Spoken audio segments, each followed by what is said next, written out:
संरक्षण मिलिबो एवं महिला मानक सुरक्षा मिलिबो। ए 2 वर्षर जो सरकार आसी सशक्त करिबो आत्मनिर्भरशील करिबो बोली कहितला। आज माँ माने घर बाहर डरुंट आपण मैंने देखिथे एवं प्रतिदिन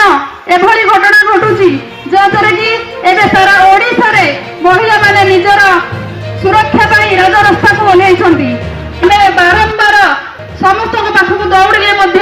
एसपी ऑफिस घेराव करूँ हेले भी आज पर्यटन कौन न्याय मिलनी।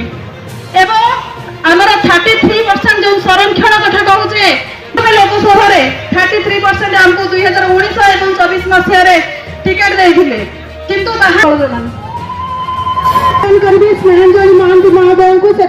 अभिभाषण चलपड़े ढेंकानाल जिलार सम्मानीय श्रीजुक्त निधि सामल पौराहित्य सागरिका मिश्र सभापति ढेंकानाल जिलार महिला सभापति सभापतित्व आज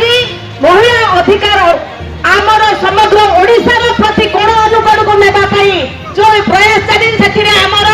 समस्त सम्मानीय आम राज्य महिला बिजु जनता दलर सम्मानीय अध्यक्षा श्री माँ माने समस्ते एकाठी होते आपण माने आज बहु संख्या उपस्थित एते वार्ता को आ महिला सशक्तिकरण कर्णधार आमर प्रभात पुरुष बिजु बाबूकर जी के 33% हाथ छंदीबा आमर टीम वर्क आमर हार्ड वर्क आम से नवीन पंडा को